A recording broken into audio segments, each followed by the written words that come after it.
¿Y cuáles son los parámetros básicos, parámetros o factores básicos que se utilizan para definir el entorno ecológico de los alimentos? Son factores intrínsecos, que son las propiedades físicas y químicas de los alimentos.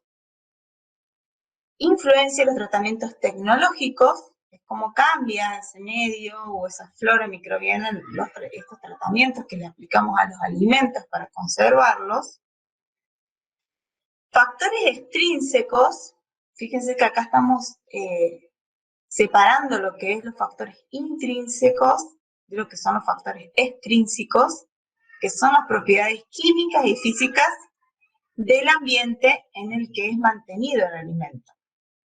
Y factores implícitos, que son interacciones sinérgicas o antagónicas entre los componentes de la estructura de la comunidad microbiana.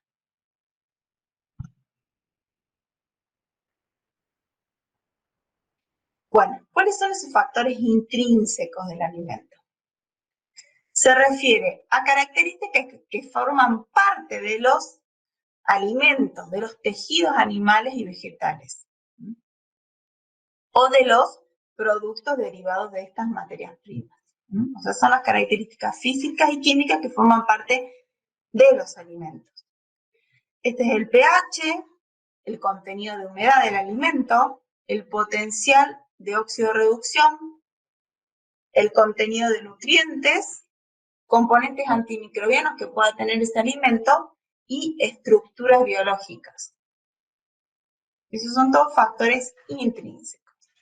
Nosotros hablamos el año pasado un poco del pH, que el pH es uno de los principales factores que determinan la supervivencia y crecimiento de los microorganismos, y se pueden clasificar a los microorganismos, ¿sí?, de acuerdo al pH donde pueden crecer, en neutrófilos, acidófilos o acidófilos extremos, ¿sí?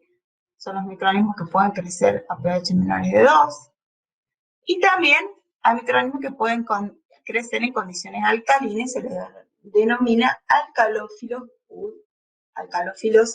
extremos, cuando el pH pueden soportar pH mayores, ¿sí?, a 11,5.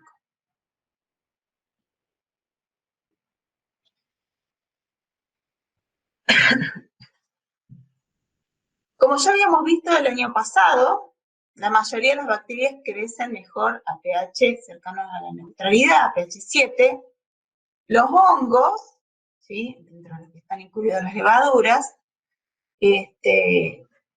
crecen mejor a pHs más ácidos. Van a ver que por ahí las levaduras son hongos, pero por ahí hacemos la distinción entre los que son los mohos y las levaduras, porque por ahí presentan características diferentes, ¿sí?, o presentan adaptaciones diferentes. Por eso van a ver que puedo diferenciarlas entre levaduras y mohos. Estos crecen mejor a pH más ácidos, están mejor adaptados a crecer a pH ácidos, y veíamos también que los actinomicetes crecen mejor a pH más alcalinos. Pero cada microorganismo tiene un máximo y un mínimo de tolerancia, ¿sí?, dentro de pH, dentro de los que pueden desarrollarse. Fíjense que acá los hongos, ¿sí?, se pueden desarrollar los mohos a un pH más, ¿sí?, es un rango amplio. Y cuando hablamos de moho, hablamos generalmente de todo lo que son hongos filamentosos. Las levaduras ya se va achicando, y el rango de pH que pueden crecer, y las bacterias es más chico ese rango de crecimiento, ¿sí?, que se mejora el pH cercanos a la neutralidad. Ahora, este rango amplio de pH también va a depender de otros factores, porque en el alimento hay otros factores que también están limitando el crecimiento de los microorganismos. Entonces, el pH de ese rango amplio, por ejemplo, que los mohos pueden crecer, ese rango amplio de pH al que los mohos pueden crecer, puede verse reducido, por ejemplo, si se disminuye la actividad de agua de ese alimento.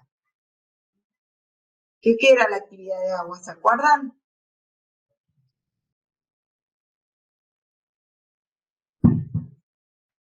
Sí, el agua metabólicamente disponible para que los microorganismos lo puedan utilizar, digamos. Claro, es el agua que está disponible para que para los microorganismos puedan utilizarla, sí. Entonces, va a estar también la actividad de agua, también es un factor que va a actuar. La temperatura. Entonces, generalmente en un alimento están actuando varios factores y en la conservación de los alimentos se utilizan varios factores en conjunto para inhibir el crecimiento de los microorganismos o disminuir, o por lo menos disminuir su tasa de crecimiento.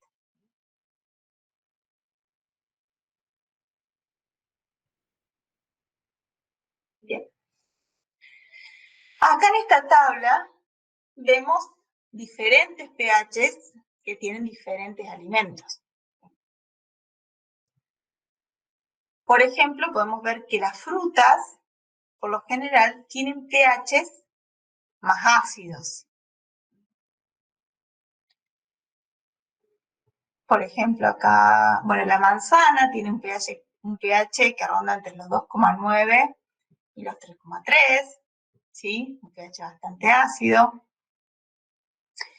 Entonces, en general, las frutas tienen pH más ácidos y eso hace que sean alteradas principalmente por moho y levadura que crecen mejor a pH más ácidos. Las carnes y los pescados generalmente tienen pHs, ¿sí? Que rondan alrededor de 6 o 5 y pico, o sea, son más cercanos a la neutralidad, ¿sí? Además de tener una más alta actividad de agua, por lo que son más susceptibles a ser atacadas por bacterias. La mayor parte de las hortalizas presentan pH mayores que la fruta, si ven, por ejemplo, acá la lechuga tiene un pH que es cercano a 6, porque son también principalmente atacados por bacterias. Y en cuanto a todo lo que son productos derivados, digamos, de la leche, productos fermentados, que tienen una acidez, son bastante ácidos, esa acidez secundaria se llama acidez biológica.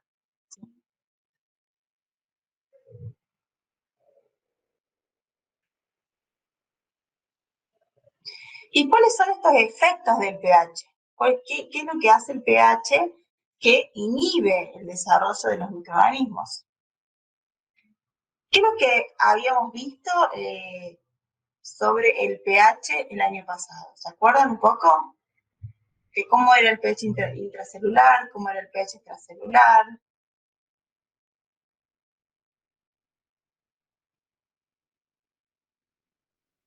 ¿El intracelular no era cercano a la neutralidad? Sí.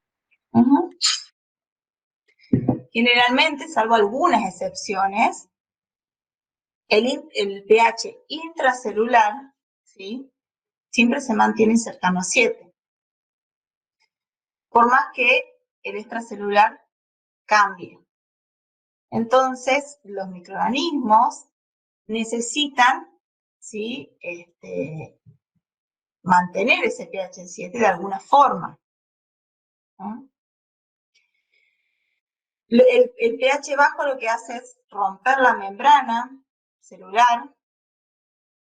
Los protones, ¿sí? Que los protones, bueno, los protones son los que hacen que el pH baje. Los protones actúan, ¿sí? Con las enzimas, cambian la morfología de las enzimas. Además, hay la célula gasta mucha energía tratando de sacar los protones que entran a la célula que están en el citoplasma. Entonces ese gasto de energía es ese gasto de energía tratando de mantener el pH interno, le queda poca energía para poder multiplicarse y desarrollarse. Entonces hay un agotamiento energético y entonces la tasa de crecimiento, ¿sí?, y la velocidad de crecimiento disminuyen considerablemente. ¿Sí? En este gráfico se ve la curva de crecimiento de Escherichia coli a pH 3, pH 9 y pH 7. Fíjense que a pH 3 y pH 7, pH 3 y pH 9, ¿sí?, no puede crecer Escherichia coli, está abocada a mantener el pH interno, mientras que sí lo hace a pH 7. Ya si el descenso de la pH es muy pronunciado, las células pueden morir. ¿Y cómo actúan los ácidos orgánicos? Generalmente la membrana celular es relativamente, los protones y los hidróxilos no pueden atravesar la membrana celular. Entonces la membrana celular es atravesada por lo que son los ácidos no disociados. Estos ácidos, cuando el pH es bajo, depende de cada ácido orgánico también, no están disociados y entonces, como no tienen carga, pueden atravesar la membrana. A pH 7 se disocian, entonces en la membrana, en el citoplasma vamos a tener protones libres, lo que hace que la célula gaste energía en enviar esos protones para afuera, y a la vez, ¿sí?, esto, ¿sí?, es una acumulación de estrés osmótico. O sea, ¿qué quiere decir que hay estrés osmótico? Que hay una acumulación de solutos.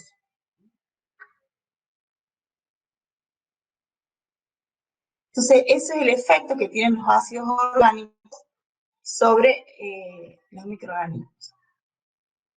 Bueno, ahora, ¿qué mecanismos tienen los microorganismos frente al pH ácido o al pH básico? ¿Se acuerdan que teníamos microorganismos que eran, algunos eran osmosensibles,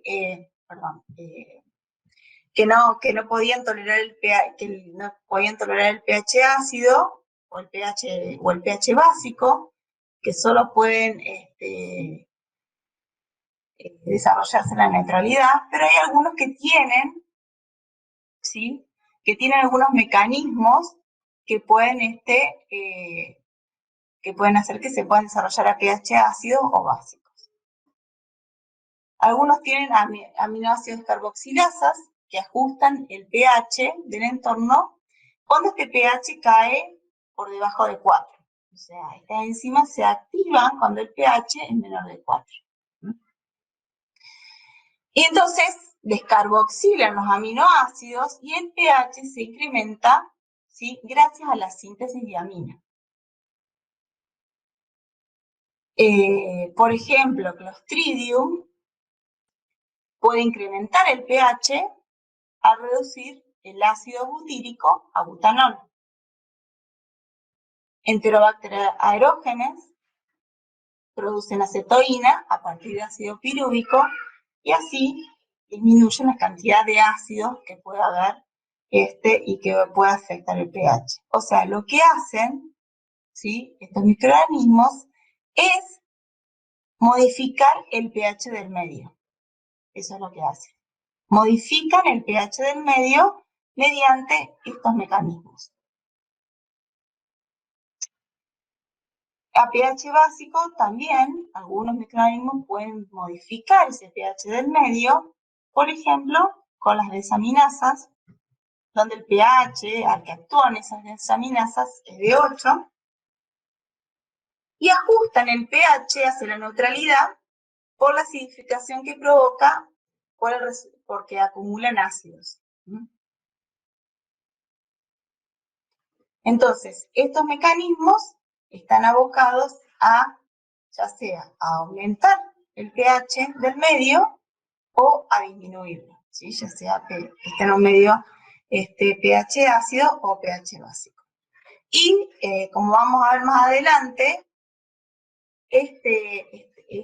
estos mecanismos que realizan estos microorganismos, aumentando el pH en medios con pH ácido o disminuyéndolos en medios con pH básico, también van a beneficiar a otros microorganismos y que otros microorganismos se puedan desarrollar, ¿sí?, en ese medio.